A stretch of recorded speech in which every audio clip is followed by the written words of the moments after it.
Good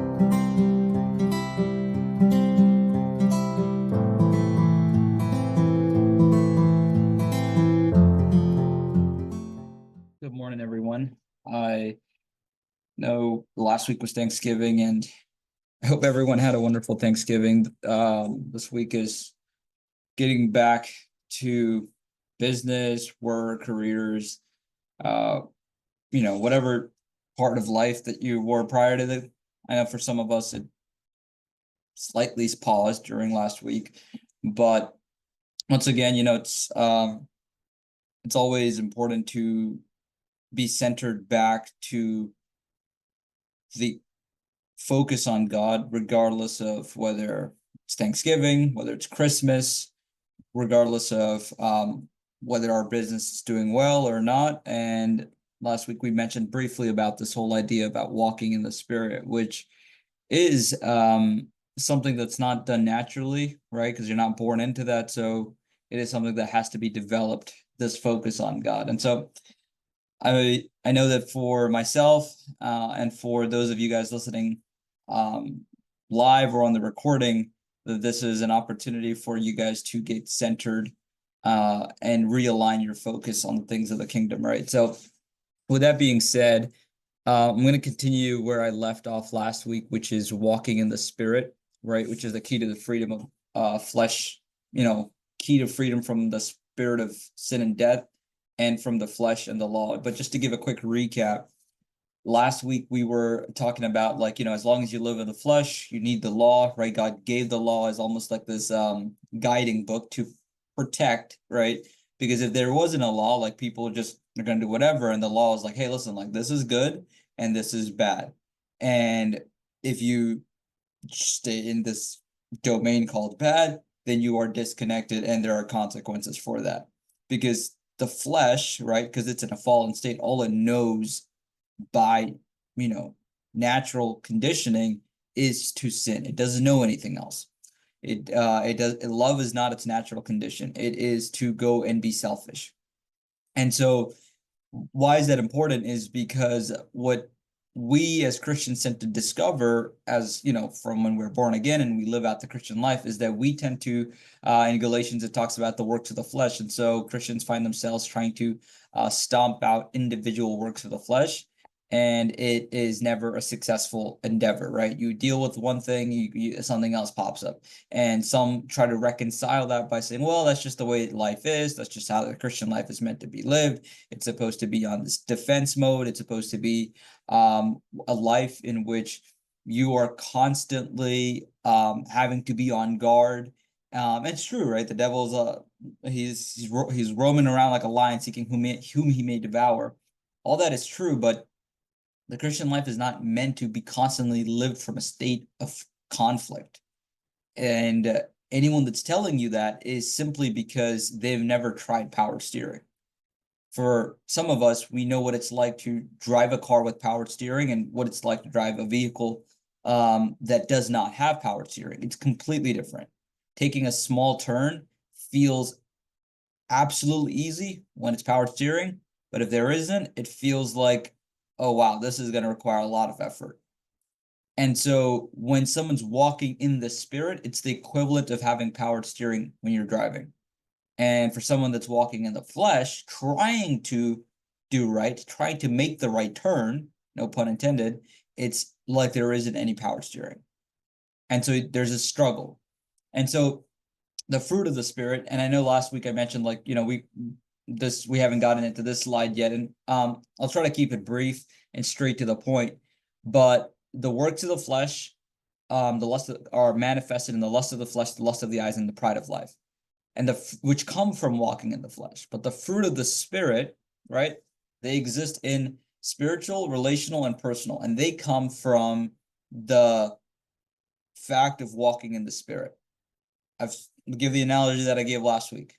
You don't tell a demon to do evil things. It just knows how to do evil things. Now, let's use that as an analogy right now. If someone got possessed by a demon spirit, that person will automatically start conducting evil behaviors. Let's just say, for analogy purposes, there's a little mini driver's seat at the top of your forehead, and you get kicked off the seat, and then there's a demon that's sitting in front of that seat and driving the vehicle. What do you think it's going to do? It's going to go and do evil. But that's because that's all it knows, right? And so whoever is controlling the vehicle will do according to its nature. But if it's the spirit that's controlling the vehicle, well, the spirit doesn't know anything but love, righteousness, truth, and peace, and the justice of God. It doesn't know sin, right? The same way you and your flesh are conscious of sin, or we are conscious of sin, the spirit does. There isn't a paradigm structure, because it's the breath of God. It's always existed in perfection, right? In 1 John 3, it's referring to that he was born again. It's referring to your spirit, man. It's not capable of sinning. Why am I laying that as a groundwork? Because if that's the case, right, and your spirit is incapable of sin, then you naturally find yourself in a spot where your flesh is wired to do that. And I've given the analogy last week, right? Programming. So if you have an Apple computer, you cannot run Windows applications on it. If you have a Windows computer or a Windows operating system, you cannot run Apple or Macintosh applications on it. If you have the flesh as your operating system, the reason there is struggle within the Christian life is because you are trying to run spiritual applications on the wrong operating system, right? And it's hard for you to do that for the spiritual life.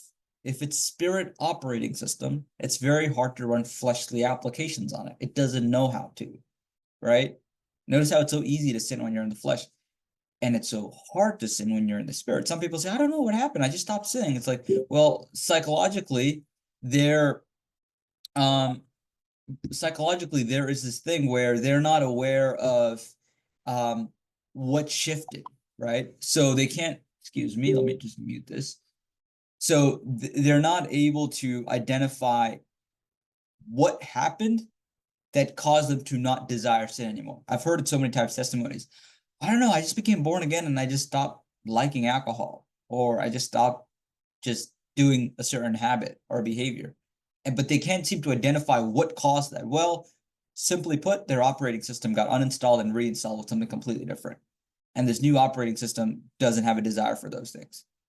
You see, you will always struggle in your Christian life if you're trying to fight a habit or a behavior or a mindset or whatever, because your flesh will desire that. The only way to eliminate that in your life is to eliminate the very desire for it. And the only way to eliminate the very desire for it is to have a completely different operating system. If you don't have a different operating system, right, you're always going to have the desire. And if you always have the desire, well, guess what happens? You tend to go and do that thing which you desire. So that's why at the top, as you can see, I said living in the flesh leads to the desires of the flesh, which lead to sin, which lead to death, right? Because the wages of sin is death. Now, what most folks find themselves doing is, well, I'm struggling with sin, and so they start fighting it. And it's like, well, it's kind of not the issue here. You see, sin is purely the consequence. It's not the first cause. It's not the mover. Living in the flesh is, right? And what do you mean living in the flesh? Being conscious only of the flesh.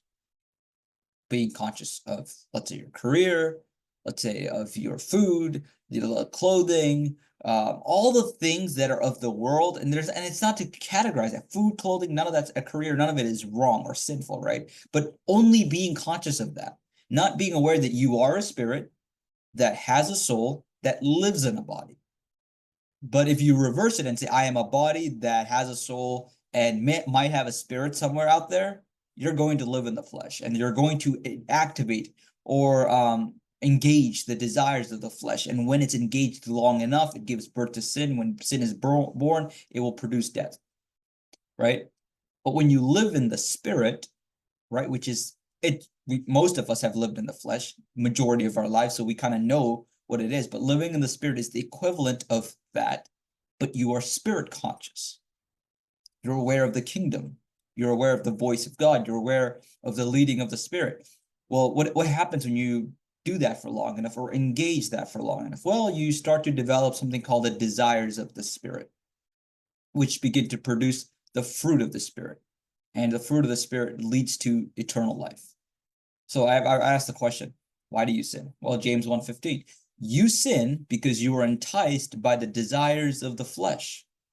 Well, where do those desires come? I just mentioned it. You keep living in the flesh. And why are you enticed? Because you're living in the flesh. So why am I laying this proposition? You stop fighting sin. You're fighting the wrong enemy. Your enemy is not sin. Your enemy is living in the flesh. Sin is simply the byproduct of that, right? So stop living in the flesh. If you live in the Spirit, which is being Spirit conscious, you will not be controlled by the desires of the flesh, but by the desires of the Spirit. Now, if you're no longer controlled by those desires of the flesh, what happens? What happens when you are no longer having the desires of the flesh? You cut the supply line for sin. It's gone. The supply line for sin is coming from the desires of the flesh, but you chopped it off. I give the examples. Desires of the flesh are normal. Well, hunger, eating food, good. Well, gluttony is sin, but it's food. Thirst, drinking water, it's good. Drunkenness, because you're thirsty and you want to get drunk, that's sin. Sex, context of marriage, good. Adultery is sin. You see, as long as you're a human, and as long as you are having some form of connection to the physical and material world, you cannot eliminate those desires. But when the desires of the flesh are taken to an extreme and going against God's law and natural order, is when it becomes sin, because you're letting that thing control you. You are subject to the body when you're supposed to be in control of the body. You see where it goes wrong? Adam became subject to something when he was supposed to be in control, rather. When you come under subjection to that which God never created for you to be under subjection, that's sin. When you come under subjection to food, when you're God's high masterpiece of creation, that's sin. When you come under subject to wine, something controls you. When you come under subject to adultery, something that's controlling you, that's sin. They can become secondary and controlled, right, when spirit becomes primary.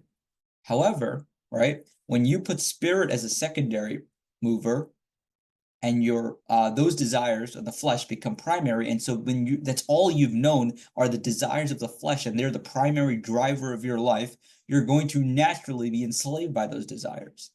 So if you look to the very right side of the screen, right, I don't know if it's right side, but the diagram with all the works of the flesh, what I say is don't fight all those works, right? You're going against the grain. Trying to stop each one is like playing whack-a-mole. This is the difficult path, and it is one that is causing you to not see much fruit in your Christian life. It's frankly one that a lot of us have gone through in our lives, where if you are born again, if you're a rare case where you've never experienced it, props to you. But like most of us, if you're born again, you're like, okay, I got to stop this, I got to stop that. I shouldn't be thinking that. I shouldn't be doing this. Well, that's a lot of work, man. And that's not how it's meant to be lived, right? The shortcut is to simply live in and from the Spirit. So center of the screen, right? How do you walk in it? It's awareness.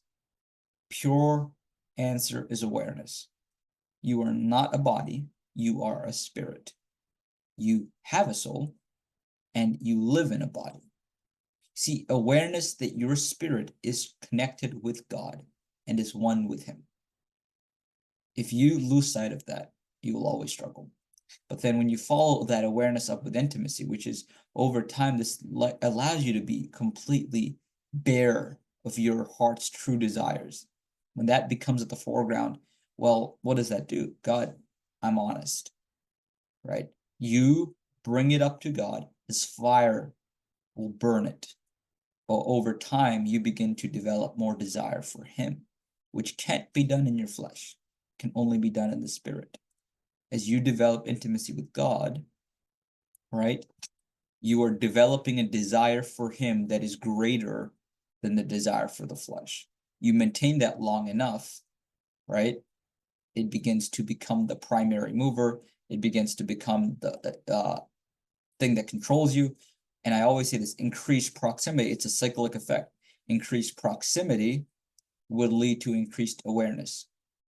But it is awareness that keeps you in spirit. Walk in spirit. Live in spirit. Awareness is what keeps you quote unquote in spirit. And the only way to get awareness is to increase the proximity in terms of living with it. Proximity causes the desire towards God. That desire slowly begins to replace the desires of the flesh because you're no longer able, like, think about it like this. You only have desire for God if you are in spirit. Let's just be blunt. You cannot desire God in the flesh. Impossible, because the flesh is not designed to. So, wait, I'm feeling a little desire for God. Where is that coming from? Well, you're in spirit. Do that for long enough. What happens? That's all you know then. But you maintain that constant awareness, and next thing you know, you're not living in the flesh, and something strange happens. You stop desiring the things of the flesh. And then suddenly you're like, oh my goodness, it's been a while since I've actually thought about sin. Like, how'd that happen? Well, the same way you've sinned from birth because you're only conscious of body and flesh, now you're only conscious of spirit. So it's hard to sin when you're only staying in a constant in spirit awareness. I always say this, remember, 21 days to form a habit, 90 days to create a lifestyle. You do it long enough, it becomes your lifestyle. It becomes the driving or the moving factor of your life. So all that being said, right, when you walk in the spirit, you don't need the law. Not in the fact that it's useless. It's not meant for people that are in spirit, because spirit knows what's right and wrong. It knows to do right automatically. Doesn't need a law to tell it. You're set free from the law of sin and death, right? Because the wages of sin is death. Well, sin is the consequence of the desires of the flesh, which is the consequence of living in the flesh. But if you're living in the spirit, well, you are set free from the law of sin and death. And so I say all this because I truly believe the Christian life is not meant to be a struggle. I believe the Christian life is meant to be one of adventure. And if struggle is the driving force of the Christian life, that means there's something that we're critically missing, right? And yes, there are things that we need to grow in. There are things that we need to learn. But at one point, you have to grow up, right? If you're falling down, or let's use a baby. If it's falling down at the age of 8, something's wrong, right? At one point, it has to walk, has to run, it has to be able to have control of its senses, right? And so if that is so with something as physical development, how much more true it is of spiritual development. And so I'll close out on that, right? It's time that we mature, that we decide, like, you know what? I actually need to commit myself to growing. I can't just I've said this so many times, if you keep doing what you've been doing, you'll keep getting what you've been getting. And so if you don't like what you're getting, it's time you change what you're doing. And in many cases, what the change is not too difficult, right? It's always located in choosing the wrong thing to be aware of. If you're only aware of your flesh, you'll automatically live in the flesh. If you're only aware of the spirit, or if that becomes the primary awareness, you'll continually and consistently live in the spirit. So that's pretty much it for today, folks. Hope you guys have a blessed week. I'll just close in prayer. Dear God, I pray for those listening. I pray that it would be a week in which we develop spirit awareness, that we are constantly redirecting our focus and centering on the fact that we are a spirit that has a soul and lives in a body, not the other way around. Thank you for allowing us to be born again through your sacrifice. In Jesus' name.